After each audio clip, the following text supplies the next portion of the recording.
Alors Frédéric, une question que je me pose, c'est quand tu as commencé avec ton premier appartement, est-ce que tu avais des craintes particulières? De quoi avais-tu peur si tu avais peur de quelque chose? Ben, on va dire que je pense comme la majorité des gens qui n'ont jamais investi ou qui n'ont pas eu d'échange avec des gens qui investissent régulièrement, bah, c'était la peur de la location qui reste vide en fait, quoi, hein. Mm. Euh, Au début, à la rentrée, on va dire, donc tu dois poser tes annonces et tu dois pour avoir des locataires, quoi. Et en fait, j'ai été très surpris par le nombre de demandes de location que j'ai eu, quoi, suite à mon annonce. Vraiment, limite, enfin de trop, quoi, on va dire, quoi. En fait, ce qui s'est passé, c'est qu'on a posé l'annonce le jour d'avant. On a oublié de la valider sur Le Bon Coin. Si vous connaissez le système de Le Bon Coin, il faut la valider pour qu'elle passe. Oui. Donc on l'a fait, je pense qu'il était 9 h ou 10 h du soir.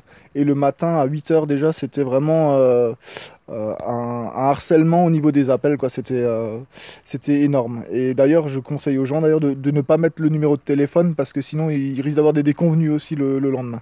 Passer peut-être par un mail dans un premier temps, et voilà.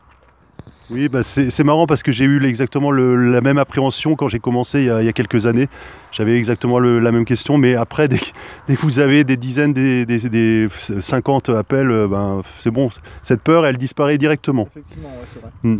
Ben, on va dire que ça m'a fait aussi remonter le prix du loyer parce que en fait à l'époque il était quand même relativement bas entre parenthèses et c'est vrai que depuis 5 ans j'ai réussi à réaugmenter le loyer régulièrement et donc c'est vrai que moi maintenant j'ai moins d'appels mais on va dire que c'est des appels avec des gens qui sont généralement qualitatifs quoi et dont la sélection est relativement facile et qui ont des bonnes comment on appelle ça Des bonnes références. des bonnes références, voilà, exactement. Un dossier complet. Voilà. Et donc en fait, toi, tu mets pas le numéro de téléphone au départ. Moi, je le mets quand même.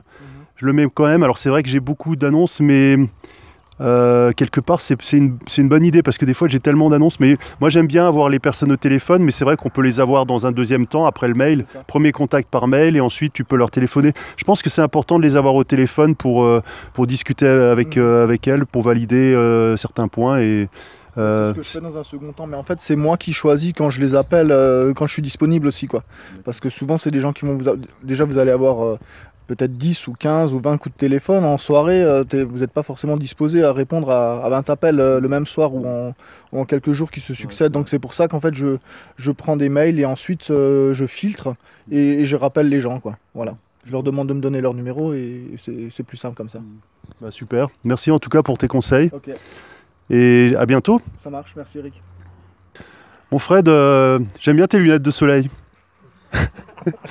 On se prend une petite bière? Pas de soucis, ouais. Ok. Merci. Assistant. Merci. Allez, santé. Par contre, Ouais.